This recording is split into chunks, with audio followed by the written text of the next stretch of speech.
Welcome back mga ka-TV. Ang video na tatalakayin natin ngayon ay ang chapter 38 ng Omniscient Reader's Viewpoint, at kung bago ka lang sa channel ko ay huwag mahiyang mag-like, subscribe o follow at i-click ang notification bell para ma-notify ka sa susunod na video. Paalala, ang video na tatalakayin natin ngayon ay maaaring mag-iba mula sa ilalabas na anime. Hindi ko inaangkin ang mga drawing o anumang materyales na ipapakita. Ang layunin ko ay magpakita ng suporta at magbigay ng impormasyon tungkol dito. Ang lahat ng kredito ay nananatili sa mga orihinal na may-ari. Maraming salamat nang magpakita ng interes ang konstelasyong si Secretive Plotter sa maliit kong panloloko, agad na lumitaw ang mga mensahe sa harapan ko.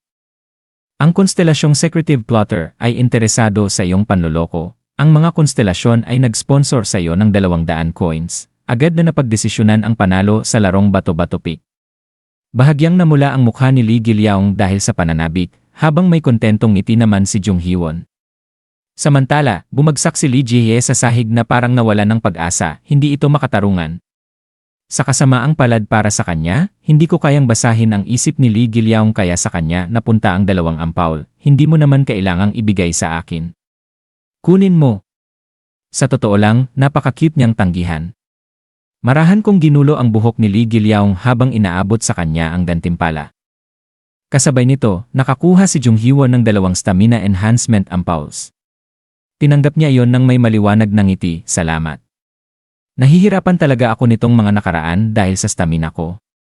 Sa huli, si Lee Ji-hye lang ang walang nakuha ni 1 ampaul. Paano mo ako natalo ng 18 sa 20 beses? Nagdaya ka ba? Talagang magaling lang ako sa bato-bato pick. Talaga bang wala kang ibibigay sa akin? Kahit isa lang. Nasa iyo naman si Yoo Jong-hyuk. Hindi ko pinansin ang walang katapusan niyang pagreklamo at inayos ko ang mga natitirang ampaul. Sa tabi niya, tinapik ni Jung Hee-won ang balikat ng nakasimangot na si Lee Ji-hye habang nakatingin sa makinang nitong espada. Bunso, kailangang maging patas din minsan ang mundo. Hindi nagtagal, umugong ang malakas na tunog ng rotor ng helicopter. Dududududu, malungkot na tumingin si Lee Gilyaong sa malayong isla ng mga dinosaur bago marahang nagtanong, Dokja. Hindi ko ba siya pwedeng dalhin sa susunod na palapag? Nakaupo sa kandungan niya ang malaking praying mantis habang kinikiskis nito ang antena sa kanyang baba. Sa kasamaang palad, hindi pwede. Mahigpit na niyakap ni Lee Gilyaong ang insekto habang bakas ang lungkot sa mukha niya. Mag-ingat ka, Titano. Quiik, nabigyan na niya ito ng pangalan. Nakakalungkot man, hindi maaaring dalhin sa ibang palapag ang mga halimaw na nilikha sa loob ng Theatre Donjon. Mga item lamang ang maaaring madala palabas. Kasama roon ang mga ampaul na nagpapataas ng stats at ang espesyal na item na hawak ko ngayon, Tyrant Rex Yani Ampaul, kumikinang ng kakaiba ang gintong likido sa loob ng ampaul. Ito talaga ang pangunahing dahilan kung bakit pinili ko ang pelikulang ito. Kapag ininom ito, tataas ng 10 ang lahat ng stats sa loob ng 30 minuto. Bagamat gumagana lamang ito sa loob ng Theatre Donjon, imposibleng malampasan ang huling palapag ng wala ang item na ito. Lalo na kung nasa pinakamasamang kalagayan si Yoo Jong-hyuk gaya ng iniisip ko, habang pinapalipad ni Lee Gilyaong ang praying mantis, nagsimulang gumuho ang madilim na kalangitan, naabot na ang unang ending credit, mga performer, Kim Dokja, Jung Hee-won, Lee Ji-hye, Lee Gilyaong, nakakuha ka ng 500 coins bilang kabayaran, naramdaman ko ang matinding hilo at maya-maya'y muli kaming lumitaw sa ground floor. Pagkatapos naming makatakas, kusa nang napunit ang poster ng pelikula sa dingding, patunay na matagumpay naming nalinis ang senaryo. Nagrereklamo si Lee Ji-hye, kailangan ba talaga nating paulit-ulit na gawin ito sa bawat palapag? Malamang nilinis na ni Yoo Jong-hyuk ang karamihan, kaya mas mabilis ito kaysa sa iniisip mo. Agad kaming nagtungo sa ikalawang palapag gamit ang escalator. Mula roon, mas makitid na ang espasyo dahil naroon na ang totoong theatre area. Tumingin sa paligid si Jung Hee-won, walang pagbabago. Kahit gaano kami katagal naghintay, walang nangyari. Walang lumitaw na kamera at hindi nagsimula ang screening. Nang mas mabuti kong tingnan, napansin kong punit na ang lahat ng poster sa ikalawang palapag. Napansin din iyon ni Lee Ji-hye, yung mga poster lang bang buo ang gumagana. Isa-isa kong sinuri ang mga napunit na poster. Pacific Rim na idinirect ni Guillermo del Toro. Sayang. Kung buo sana yon, makukuha namin ang Hardened Gloves, pagkatapos ay ang Inception ni Christopher Nolan. Mabuti na lang at napunit na yon, gusto ko sanang panoorin ito. Nakatingin si Lee Ji-hye sa isa pang poster, mahilig ka sa superheroes. Mabuti naman. Kung hindi, baka kamuhian mo sila pagkatapos nito. Ganun ba? Sa napunit na poster, isang higanteng berdeng halimaw ang tila sumisigaw sa amin. Nagpatuloy kami patungo sa ikatlong palapag, pareho rin dito. Punit din ang lahat ng poster sa ikatlong palapag. Talagang nilinis ito ng maayos ni Yoo Jong-hyuk. Sa totoo lang, mabuti na rin yon dahil maraming mapanganib na pelikula rito. Final Destination. Paano niya nalampasan iyon?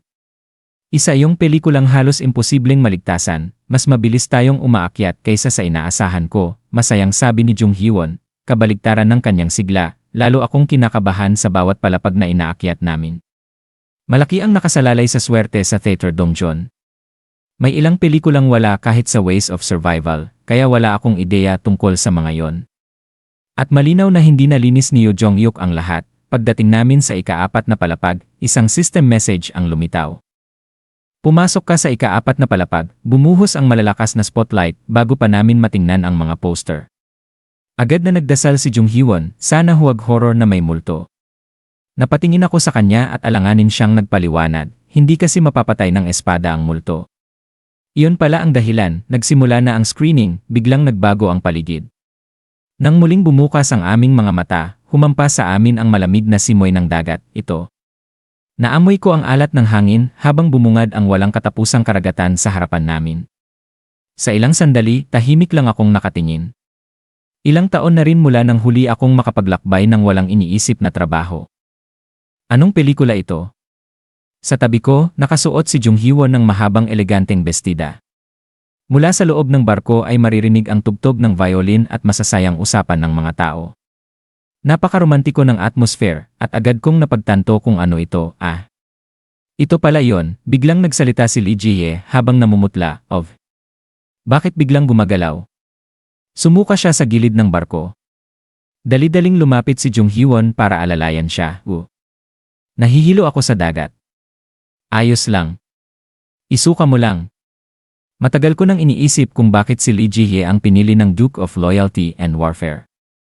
Kahit nabasa ko ang nobela, hindi ko pa rin talaga maintindihan, pero mahina niyang sabi habang pinupunasan ang bibig. Ito ba yung pelikulang lumulubog yung barko? Mukhang ganoon nga. Kung ganoon, si Oni ba si Kate Winslet? Inggit na tiningnan ni Lee Ji-hye ang suot ni Jung Hee-won bago siya napatingin sa akin. Kung ganoon, si Ajosi ay si Leonardo DiCaprio. Weak. Hindi ko maipaliwanag kung bakit, pero parang lalo akong nainis nang sumuka siya agad pagkatapos sabihin iyon. Pagkatapos, lumitaw si Lee Gilyaong mula sa likuran ko, Dokja. Nakapormal din siya ng damit. Pamilyar ang itsura nito, gayunman, kumpleto na kaming lahat, wala tayong oras. Palubog na ang barko.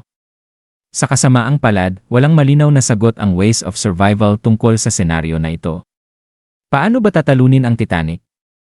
Lalabanan ba namin ang dagat? Si Lee Ji-hye ang unang nagsalita, lulubog naman talaga ang barko, di ba? Kailangan lang ba nating lumubog kasama nito? Parang hindi ganoon kasimple. Nakaka-frustrate ito. Mas madali sana kung may malinaw na kalabang kailangang patayin, hanapin natin ang kontrabida, Dokja. Iyon ang mungkahi ni Lee Gilyaong. Wala rin naman akong ibang maisip kaya tumango ako, sige. Hanapin natin ang kontrabida. Nagsimula kaming maghanap sa buong barko. Pero sa totoo lang, sino nga ba ang kontrabida sa Titanic? Hindi ko na kailangang mag-isip pa. Siya mismo ang lumapit sa amin, isang lalaking nakasuot ng malinis na suit ang sumigaw habang nakatingin sa direksyon namin, Jack Dawson. Sandali. Si Jack Dawson. Ang karakter ni Leonardo DiCaprio. Pero hindi siya sa akin nakatingin, ako. Dahan-dahan akong napabuntong hininga habang tumitingin kay Lee Gilyaong, siya pala ang DiCaprio. Makalipas ang ilang oras, nahuli namin ang lalaking pinaghihinalaan naming kontrabida ng pelikula. Ngunit walang naging reaksyon ang theater master. Hindi sapat ang simpleng pagkidnap kung ganoon. Bago pa ako makapagsalita, agad nang hinugot ni Lee Ji-hye ang kanyang espada, patayin natin siya. Itinuro niya ang talim sa lalaking nakatali at nagpupumiglas sa sahig. Kung baliw ang theater master, hindi ba malinaw naman ang sagot? Patayin agad natin siya. Sa totoo lang, sumasang-ayon ako. Maraming senaryo sa Ways of Survival ang nalulutas sa ganitong paraan, Pero hindi inaasahan, natakot si Jung Hee-won, mukha siyang totoong tao. Ha? Pelikula ito pero parang totoong tao talaga siya. Nagulat ako sa sinabi niya. Ilang araw pa lang ang nakakalipas nang walang awa niyang talunin ang mga kriminal. Pero naalala ko ring minsan niyang sinabi na ayaw niyang maging halimaw. Nakasimangot si Lee Ji-hye, Uni, bakit ka nagiging sentimental ngayon? Kapag hindi siya namatay, tayo ang mamamatay. Tayo ang totoong tao, siya ay karakter lang. Karakter, hindi ko alam kung bakit, pero tila may kakaibang bigat ang salitang iyon. Tahimik akong tiningnan ni Jung Hee-won, ikaw rin ba, ganoon ang iniisip mo? Kahit totoong tao siya, masamang tao pa rin siya. Mariing sabi ni Lee Ji-hye. Bakit masamang patayin siya? Hindi naman mali ang lohika niya. Kontrabida talaga ang lalaking ito sa senaryo. Kapag pinatay namin siya, mabubuhay kami. Pareho ito ng madalas sabihin ni Yoo Jong-hyuk, bago pa ako makasagot, mabilis nang ibinagsak ni Lee Ji-hye ang espada, Sai. Baka namamatay na si Master ngayon. Tumagos ang talim sa dibdib ng lalaki. Bumuhos ang dugo sa sahig ng sobrang makatotohanan, at pagkatapos ay lumitaw ang system message. Nasiyahan ang theater owner sa nabagong ending ng pelikula. Ang hulihan ng barko ay magdadala sa susunod na palapag, kita nyo. Tama ang ginawa ko. May pagmamalaking sigaw ni Lee Ji-hye at hindi siya mali. Tinanggap ng theater master ang ending. Gagantimpalaan kami ng mga konstelasyon ng coins.